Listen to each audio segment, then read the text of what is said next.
નમસ્કાર મિત્રો. ગીતા વંદના એ શ્રેણી અંતર્ગત 47મા મણકામાં આપ સર્વેનું હાર્દિક સ્વાગત છે. મિત્રો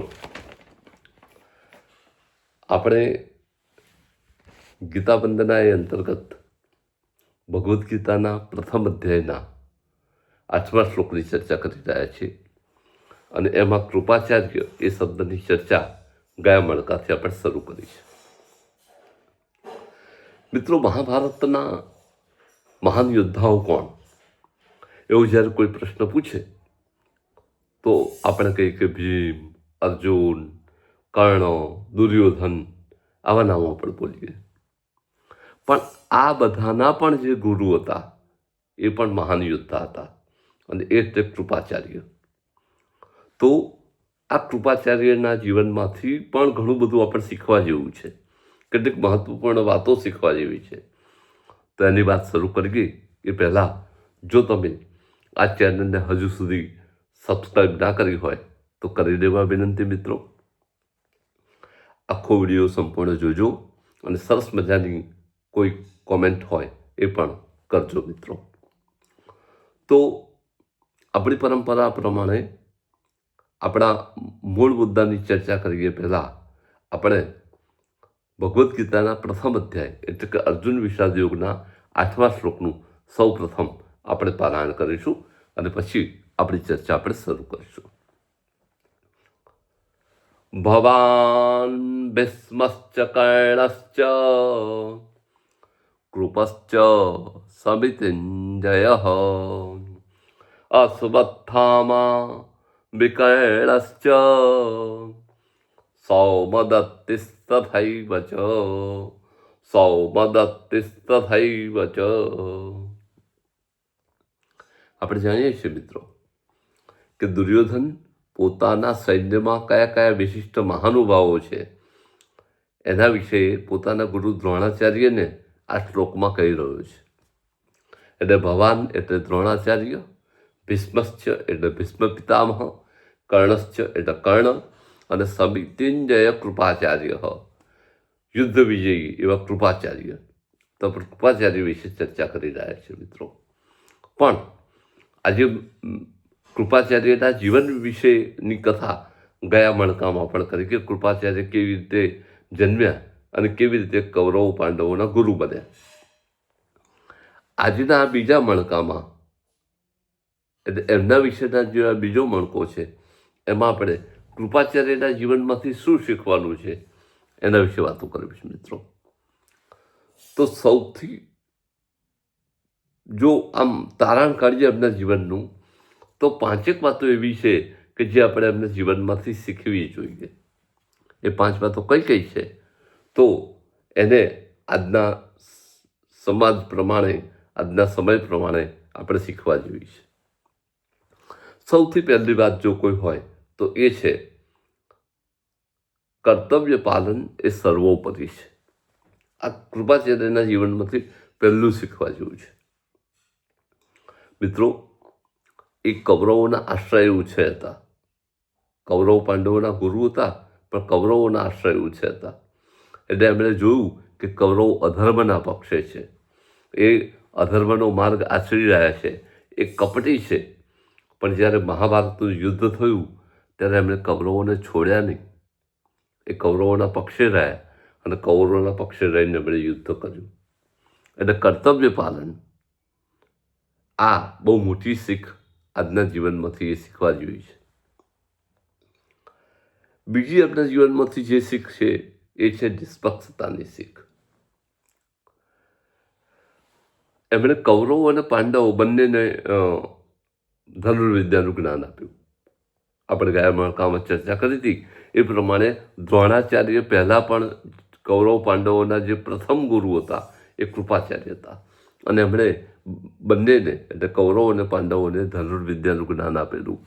પણ એમનામાં નિષ્પક્ષતા હતી. એમણે કૌરવ અને પાંડવોમાંથી કોઈને પોતાના એક પક્ષી રહીને એમને ક્યારેક જ્ઞાન નહોતું આપ્યું. બંનેને સરખું જ્ઞાન આપ્યું હતું. એટલે નિષ્પક્ષતા આ બહુ મોટો ગુણ કૃપાચાર્યનો હતો મિત્રો. આજના સમાજમાં જે મા બાપ છે, જે શિક્ષકો છે અને જે નેતાઓ છે, એમણે કૃપાચાર્યના જીવનનો આ એક ગુણ શીખવા જેવો છું, નિષ્પક્ષતાનો. આપણે બધા મોટાભાગે પક્ષપાતમાં રહીએ છીએ અને એના કારણે આપણી સાથે રહેલા લોકોને અન્યાય કરીએ છીએ. તો આજના મા બાપોએ પણ આ નિષ્પક્ષતા શીખવા જેવી છે કે પોતાના જે બાળકો છે એમાં કોઈ પક્ષપાત કરીને કોઈને અન્યાય ના કરે. શિક્ષકોએ પણ પોતાના વિદ્યાર્થીઓમાં આવો પક્ષપાત કરીને કોઈ વિદ્યાર્થીને અન્યાય ન કરવો જોઈએ. અને નેતાઓએ પણ પોતાનો જ પક્ષનો માણસ સાચો અને બીજો ખરાબ આવો ભાવ ના રાખવો જોઈએ. જો આવી નિષ્પક્ષતા આવી જાય તો આપણે પણ મહાન બની શકીએ છીએ. તો આ નિષ્પક્ષતાનો જે ગુણ છે એ પણ કૃપાચાર્યના જીવનમાંથી શીખવા જેવો છે. ત્રીજો જે મહાન ગુણ છે એમના જીવનમાંથી શીખવા જેવો, અને એ છે અનુશાસન અને ધૈર્ય. જો આટલા મોટા મહાભારતના યુદ્ધના એ એક નિર્ણાયક તત્વ ગુરુ તરીકે હતા, એક નિર્ણાયક વ્યક્તિ તરીકે કૃપાચાર્ય હતા. પણ એમના જીવનમાં જુઓ તો ક્યાંય ક્રોધ, ક્યાંય અહંકાર કે ક્યાંય ઉતાવળિયાપણું જોવા મળતું નથી. એમના બધા જ નિર્ણયો એકદમ શાંત ચિત્તે કરેલા જોવા મળે છે. એ આટલા મોટા મહારથી હતા પણ એમણે શક્ય હોય ત્યાં સુધી દ્રોણાચાર્ય, ભીષ્મ એમને આગળ કરવા પ્રયત્ન કર્યો. ક્યાંય પોતે આગળ ઉપર છવાઈ જવા પ્રયત્ન ના કર્યો. ક્યાંય કોઈના ઉપર ખોટો ક્રોધ નથી કર્યો કે ક્યાંય ખોટો અહંકાર નથી કર્યો. આ એક પ્રકારનું અનુશાસન એ શીખવા જેવું હોય છે મિત્રો. અને ખાસ કરીને આજનો તો ફાસ્ટ યુગ છે અને ફાસ્ટ યુગની અંદર આજની નવી પેઢીએ આ શીખવા જેવું છે કે પોતાની જાત ઉપર જો અનુશાસન હશે ને મિત્રો તો જ આપણે આગળ વધી શકીશું. એટલે પોતાની જાત ઉપર અનુશાસનની જરૂર છે. આજે તો આપણે ટ્રાફિકમાં જોઈએ છીએ કે જરાક કોઈની ગાડી આગળ નીકળી ગઈ કે જરાક ક્યાંક કોઈ ભૂલ થઈ ગઈ તો કેવો માહોલ બની જાય છે, કેવી અફરાતફરી બચી જાય છે, કેવો માણસ પોતાના મગજ ઉપરનો, શરીર ઉપરનો કંટ્રોલ ગુમાવી બેસે છે. તો આવા સમયમાં શાંત રહેવાની જરૂર છે, પોતાની જાત ઉપર અનુશાસન લાવવાની જરૂર છે અને ધૈર્ય રાખવાની જરૂર છે. તો અનુશાસન અને ધૈર્ય આ બે ગુણો પણ કૃપાચાર્ય પાસેથી શીખવા જેવા છે. હવે એવું કહેવાય છે કૃપાચાર્ય એ ચિરંજીવ હતા. આપણે ગઈ વખતે એ પણ શ્લોક જોયેલો, ફરીથી એ શ્લોક યાદ કરી લઈએ. અશ્વત્થામા બલિર્વ્યાસો હનુમાંશ્ચ વિભીષણ કૃપઃ પરશુરામશ્ચ સપ્તૈતે ચિરજીવિનઃ. આ 7 જણા ચિરંજીવ કહેવાય. કોણ? અશ્વત્થામા, બલિરાજા, વ્યાસ, હનુમાંશ્ચ વિભીષણ, હનુમાન અને વિભીષણ, અને કૃપઃ પરશુરામશ્ચ, કૃપાચાર્ય અને પરશુરામ. આ 7ને ચિરંજીવ કહેવામાં આવ્યા છે. પણ મિત્રો ચિરંજીવ એ શબ્દનો અર્થ પણ સમજવા જેવો છે. ચિરંજીવ એટલે આ શરીર તો ક્ષણભંગુર છે, એ કંઈ વર્ષોના વર્ષો સુધી જીવી ના શકે, પણ માણસના કરેલા કાર્યો, માણસે કમાવેલી કીર્તિ, માણસે કમાવેલું ઐશ્વર્ય એ વર્ષોના વર્ષો સુધી ટકી રહે. અને ખાસ કરીને એના જે સત્કર્મો હોય એની સુવાસ લાંબા સમય સુધી રહે. કોઈ કવિ હોય તો ભલે આજે હયાત ના હોય, આજે આપણી પાસે વ્યાસ નથી, વાલ્મીકી નથી, કાલિદાસ નથી, ભવભૂતિ નથી, પણ આજે એમની અમર રચનાઓ હજુ આપણને આજે પણ માર્ગદર્શન કરતી રહેલી છે. માટે એ અમર કવિઓ કહેવાય. એમ કૃપાચાર્ય પણ અમર બની ગયા. કેવી રીતે? એમના કર્તવ્યના પાલનથી, એમના ધર્મના પાલનથી, એમના અનુશાસનથી એ અમર બની ગયા. તો વ્યક્તિને અમર કોણ બનાવે છે? એનું જ્ઞાન બનાવે છે. આપણને જે વેદવ્યાસજીએ જે જ્ઞાન પીરસ્યું, જે વાલ્મીકીજીએ જે જ્ઞાન પીરસ્યું, આપણા સંસ્કૃતના મહાકવિઓ કાલિદાસ, ભવભૂતિ, ભારવી, માઘ ના કવિ માઘ, અને એ સિવાય અનેક મહાકવિઓ થઈ ગયા.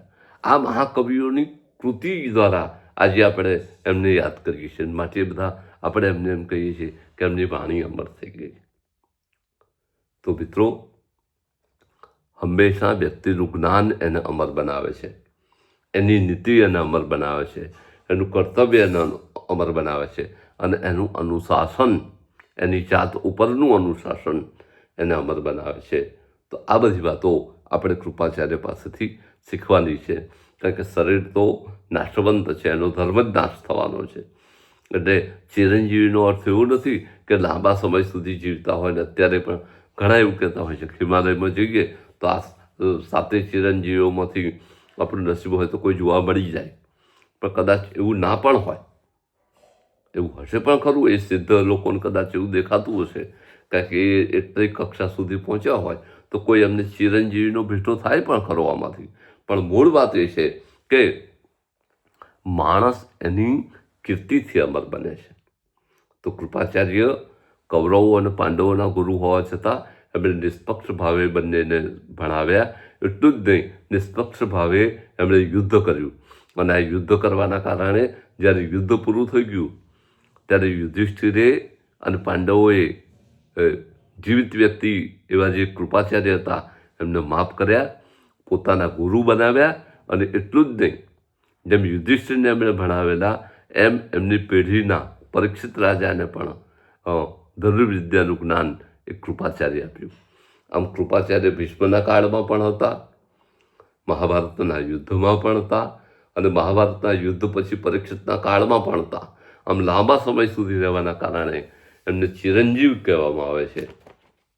તો આવા મહાભારતના અમરપાત્ર, મહાભારતના અમર ગુરુ, અને આપણા જીવનને પણ બહુ જ મોટી શીખ આપનારા, જીવનમાં કર્તવ્ય પાલન, જીવનમાં નીતિમત્તાનું પાલન અને જીવનમાં અનુશાસનનું પાલન કરવાના આ 3 મહાન ગુણો શીખવાડનારા એવા કૃપાચાર્યને આપણે વંદન કરીએ. અને આવતા મણકાથી આપણે સમિતિજ્ઞ કૃપાચાર્ય પછીથી અશ્વત્થામા વિશે વાતો કરવાની છે. તો અશ્વત્થામા વિશે આપણે આવતા મણકાથી વાતચીત શરૂ કરશું. ત્યાં સુધી સર્વે દ્વારા જય શ્રી કૃષ્ણ.